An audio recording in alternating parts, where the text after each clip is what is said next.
Welcome back. We're now joined by specialized clinical psychologist Dr. Herman Raath to speak to us about gaslighting. Doctor, good evening and welcome to the Daily Roundup. Thank you, Nina, for being here. I appreciate it. Doctor, talk to us about the psychology behind gaslighting and how common this is. Okay, maybe, we should just go a little back in history, even before my time, and that's quite some time ago.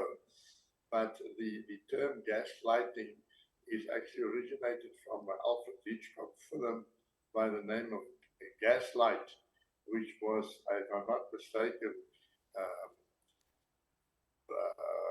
shown in the 1950s.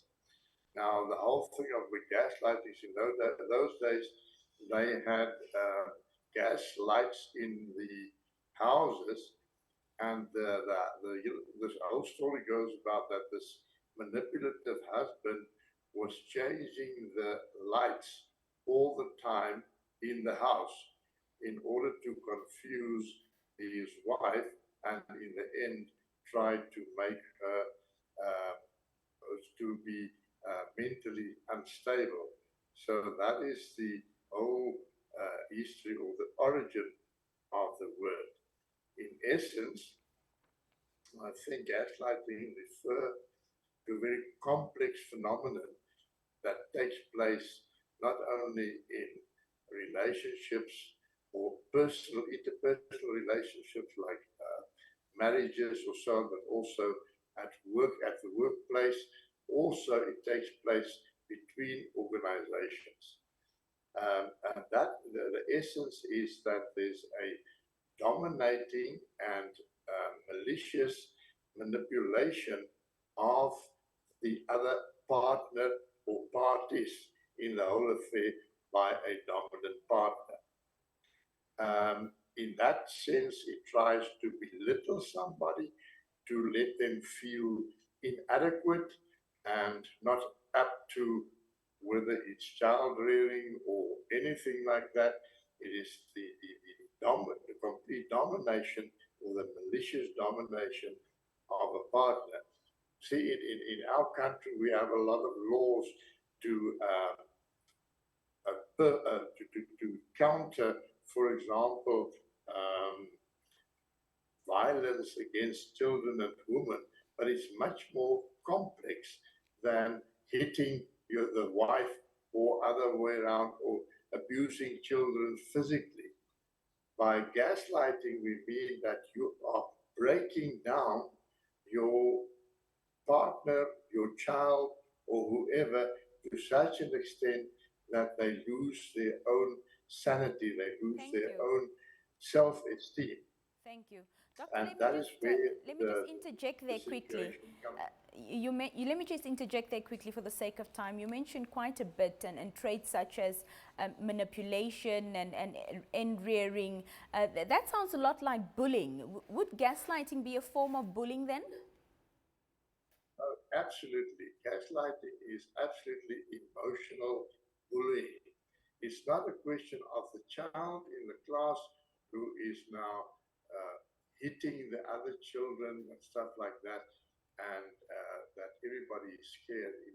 Emotionally bullying is exactly gaslighting, to dominate a person and to break them down, to belittle them, and the effects of that is much more serious than, for example, physical abuse, to my mind. How does one it's treat... Very difficult. Dr. Raath, how does one treat a condition like this? It's not really a mental health condition, so how would you go about it? Would therapy be the right option? I think that the therapy will be the right option. Let's just make it a bit narrower and say, let's talk about an abusive relationship between a husband and wife. Now, this is normally very complex, and it's not always clear who's the perpetrator and who's the victim. Although it might sound that the one who has been dominating is also always the perpetrator. But that is not totally the case. One needs to analyze the nature of the relationship.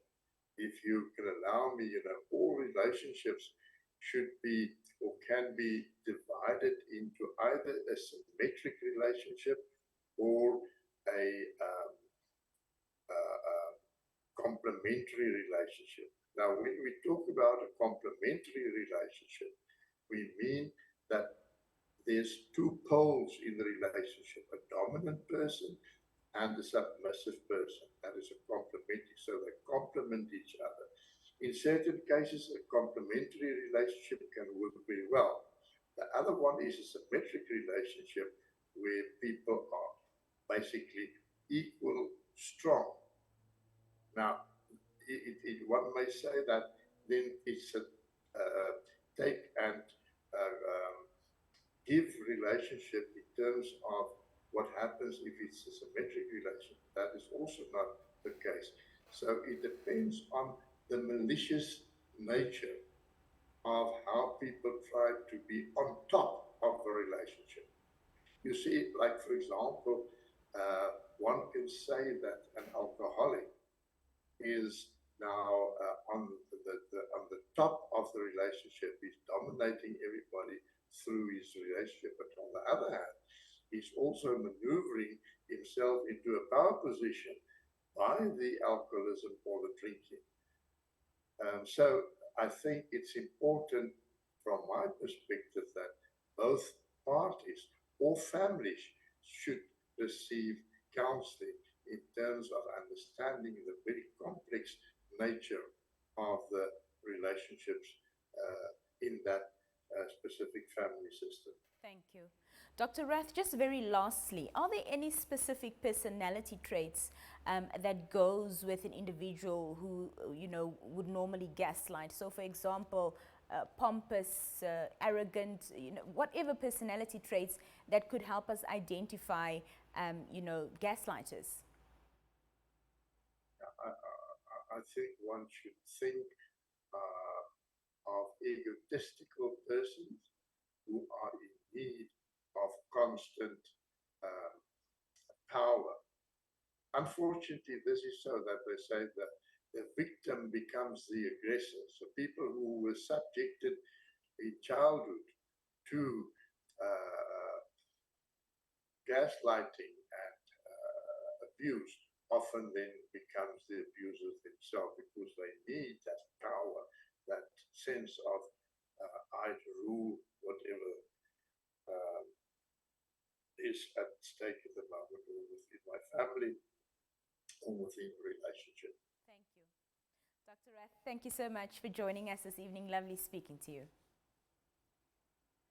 Thank you very much, and have a wonderful evening. That was Dr. Herman Raath, specialized clinical psychologist, speaking to us via Zoom. That also brings us to the end of this evening's program. Join us again tomorrow, same time and place. From myself and the team, it's good night and thank you for watching.